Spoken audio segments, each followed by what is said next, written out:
포위전이 끝난 다음 날 누미디아 기병들은 전장을 정리했다. 피로 얼룩진 들판, 무너진 말의 시체, 끊긴 방패 조각, 부러진 창자루 등이 널려 있었다. 4,000명 중 절반을 전사시키고 나머지는 포로로. 누미디아 지휘관은 부하들에게 군말 없이 명령했다. 포로들을 묶고 흩어져 도망친 이들을 끝까지 쫓아내며이야말로 완벽한 전술이라고 자부했다. 물론 누미디아 병사들도 일부 희생이 있었다. 하지만 치밀하게 짜인 작전과 우세한 기동력이 이들을 승리로 이끌었다. 그리고 그 뒤에는 이 모든 계략을 지휘하는 한니발이 있었다.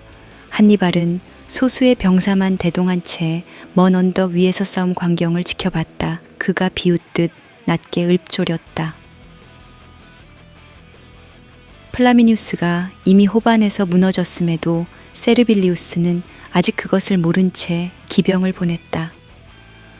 이로써 로마에게 또 한 번의 시련을 안긴다. 그 말은 당연하게 들렸다. 그의 목소리에서는 승리의 자부심과 다음 수를 준비하는 냉정이 뒤섞여 있었다. 언덕 아래에는 로마 기병의 시체가 일렬로 누워 있었고 경광을 잃은 말이 울부짖으며 마지막 숨을 몰아쉬었다. 이 사건이 알려지자 한니발에 대한 로마인의 공포는 더욱 커졌다. 지금까지도 위협적이었지만 이제는 누구도 한니발의 움직임을 감히 예측하기 힘들었다. 아마도 그자는 남쪽으로 향할 것이다. 어떤 원로원 의원이 전장에서 돌아온 부상병의 이야기로 추론했다. 그가 곧 로마 문을 두드릴지도 모른다. 그 예감은 옳을지 틀릴지 아직 알 수 없었지만 분명한 것은 한니발이 이 땅에서 또 하나의 학살극을 만들었다는 사실이었다. 폴리뇨 근방 마을에는 전날 밤에 벌어진 비명을 아직 지우지 못한 자국들이 있었다. 골목마다 말발굽에 짓밟힌 흔적, 칼자국, 방패 파편이 널려 있었고 땅바닥에 엉긴 피는 검붉게 바뀌어 퇴적물을 남겼다. 아이들은 움막 뒤에 숨어 몸을 떨었고 어른들도 길 한가운데로 나서길 두려워했다. 서로가 서로를 의심하고 누가 한니발 편이고 누가 로마 편인지 아무도 명확히 구분지을 수 없는 상황이 이어졌다. 그 와중에 포로가 된 로마 기병들은 마을 한 골목에 쪼그려 앉아 있었다. 둘러싼 갈리아 병사들이 창을 겨누며 감시했다. 어떤 병사는 목에 화살 상처가 있음에도 살아 있었고 어떤 이는 말없이 피를 흘리며 고통을 억누르고 있었다. 우리 이대로 죽는 걸까? 누군가가 기어들어가는 목소리로 물었지만 대답해주는 이는 없었다. 그저 매서운 시선으로 그들을 노려보는 갈리아 병사들만 있을 뿐. 누미디아 지휘관이 천천히 다가와 입술을 굳게 다물며 가까운 부하에게 뭐라 지시했다. 그 지시가 무엇인지는 알 수 없었지만 이내 들려오는 것은 포박된 로마 기병들의 울분 섞인 탄식과 무거운 쇠사슬 소리뿐이었다. 이렇듯 4,000명의 로마 기병이 하루 만에 무너지고 누군가는 시체로, 누군가는 포로로이 이탈리아 중부의 들판에 내던져졌다. 집정관 세르빌리우스는 자기 결정이 불러온 재앙을 알게 된 후 분노와 자책감에 사로잡혔다. 리미니 주둔군 안에서는 한니발을 두려워해야 한다는 목소리가 급증했고 단순히 숫자로 이기는 게 아니라 그의 전략을 파헤쳐야 한다는 자성의 말도 등장했다. 한니발은 그런 로마의 반응이 재미있다는 듯 부하들에게 또 다른 전쟁을 준비하라고 지시했다. 누미디아 기병의 기습에 이어 그가 계획 중인 것은 여전히 베일에 쌓여 있었다. 폴리뇨 어느 마을에도 한니발과 누미디아 병사가 남긴 폭력의 그림자가 깊게 드리워졌다. 무너진 담장과 불에 그을린 처마, 그곳에 새겨진 금속성 자국들이 기원전 217년 봄날의 비극을 세세히 증언해주는 듯했다. 역사는 이 사건을 트라시메노에서 무너진 로마의 자존심이 폴리뇨 인근에서 다시 한번 부서졌다 라고 기록할지 모른다. 이제 그 누구도 로마가 불패라고 확신하지 못했다. 한니발이라는 이름이 지중해를 뒤흔드는 파도처럼 모든 것을 어지럽히고 있었다. 이것이 전쟁이다. 그가 만들어낸 전장과 기민한 전술, 그리고 미처 대비하지 못한 로마의 무지와 자존심이 만들어낸 결과, 한니발은 언젠가 로마와 직접 맞서야 한다는 것을 알고 있었지만 그는 지금 최대한 손쉽게 적의 전력을 분산시키고 자신의 이름을 공포로 새기는 데 성공해 가고 있었다. 그날 이후 4,000명이 참혹하게 무너진 소식을리미니에서 멀리 떨어진 원로원까지 전해졌고, 원로원은 다시 한번 로마의 자부심이 산산조각 나는 걸 목도해야 했다. 그 무너진 신념의 조각들이 바람에 날려 이 이탈리아 중부 전역에 떨어져 피비린내를 풍기는 씨앗이 되었다. 사람들은 그 한니발의 이름을 말할 때 이제 더 이상 망설이지 않았다. 그것은 곧 죽음과 연결되는 상징이었고, 자기 허기를 채우기 위해서라면 동맹 도시도 약탈할 수 있으며 자신의 목적을 위해서라면 기병 4,000명쯤은 가볍게 섬멸해버릴 사내. 한니발은 웃으면서 이렇게 말했으리라. 로마는 아직 멀었다. 이제 막 전초전이 끝났을 뿐이야. 그리고 그의 눈앞에는 더 크게 벌어진 로마와의 다음 전쟁터가 번쩍이듯 떠올랐다. 이렇게 한니발과 로마의 긴 대결은 또다시 새로운 국면을 맞이했다. 수천의 목숨이 잿더미가 된 전장을 딛고 역사는 다시 앞으로 나아간다. 그 발자국 소리에 여전히 남은 것은 피의 울음과 긴장. 언젠가 무대는 더 큰 처절함으로 가득 차오를 것이고, 누군가는 그 소용돌이에서 승리를 쟁취하겠지만 또 다른 누군가는 이름 없이 쓰러져 갈 것이다. 그 소설 같은 운명을 품은 가이우스 세르빌리우스, 그리고 로마의 병사들. 그들은 의지와 사명을 안고 검을 쥐었으나 이미 허무하게 무너졌다. 한니발이 만들어낸 또 다른 승리로 인해.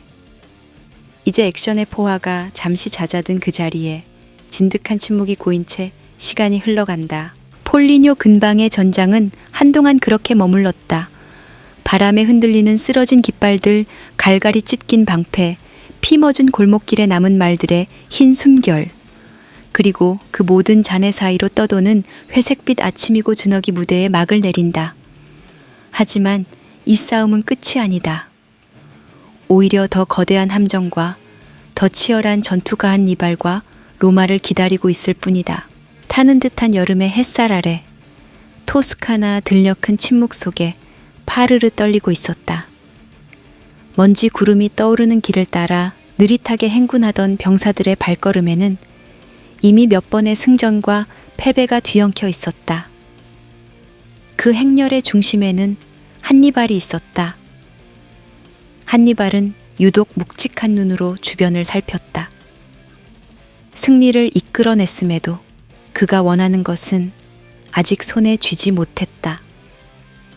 에트루리아 도시들이 보여주는 완고한 침묵은 그의 전술적 영광에 깊은 균열을 내고 있었다.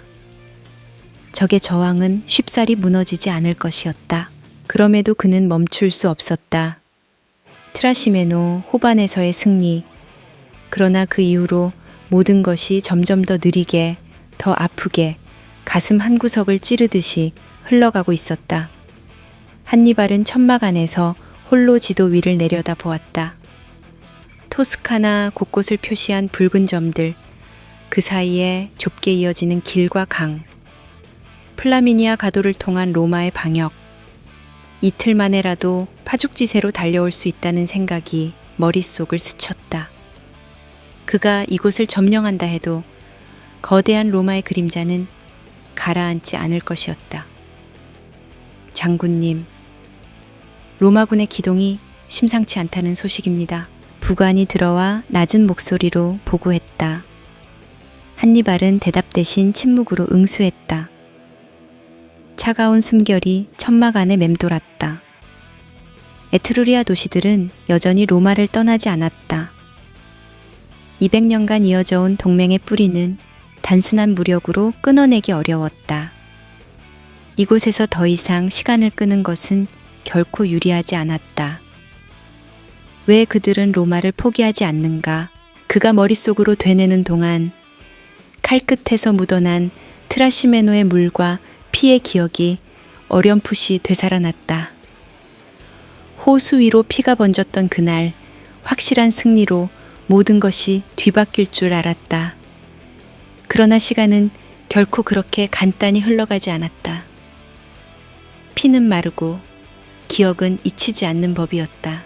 다음 날 새벽 한니발은 다시 말에 올랐다. 그가 지휘하는 오만의 병력은 이제 토스카나 전체를 휘감으려 했다. 갈색 대지 위로 병사들의 함성이 낮게 깔렸다. 불타는 햇살은 전장을 비춘다. 에트루리아 도시가 거느린 성벽들은 늙은 자의 쇠약한 듯한 숨결로도 여전히 단단히 버텼다. 장군님, 돌파를 명하시지요.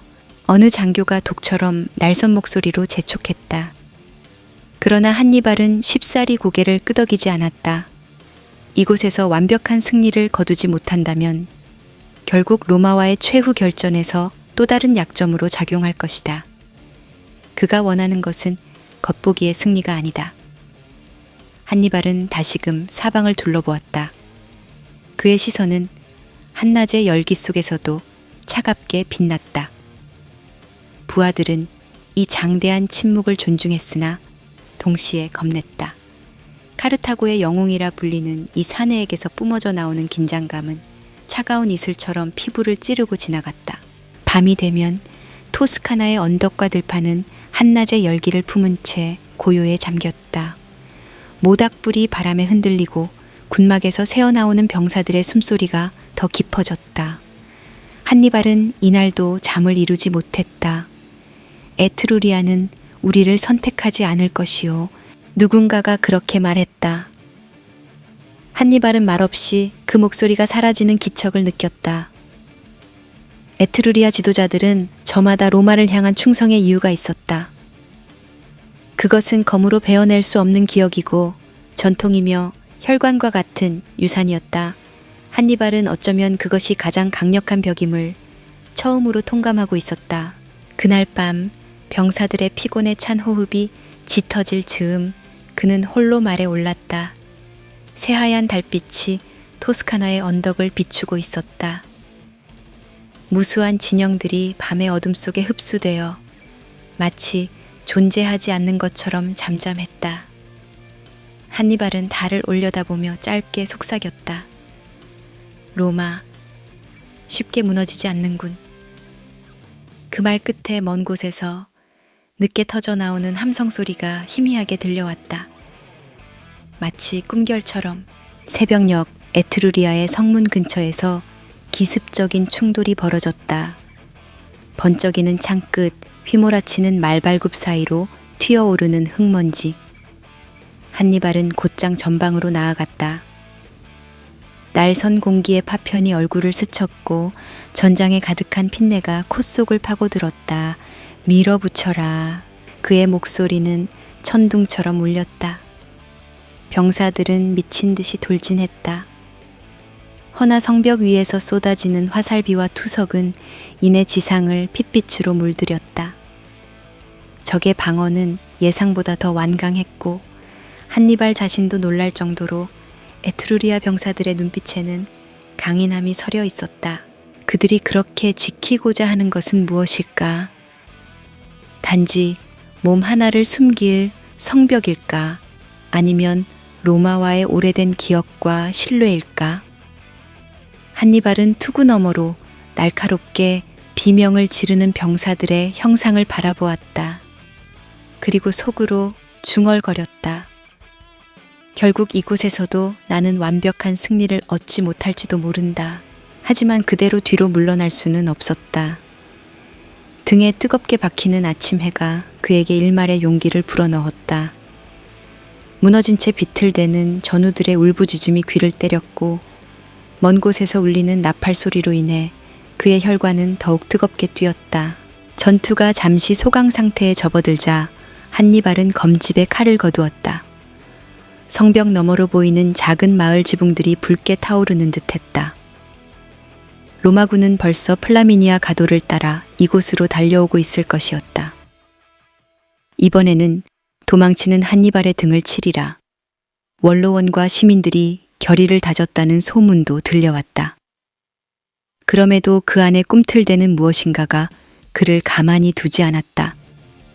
더 앞으로, 더 멀리 그는 스스로를 다그쳤다. 토스카나의 굴곡진 지형이 그의 발목을 잡으려 했다.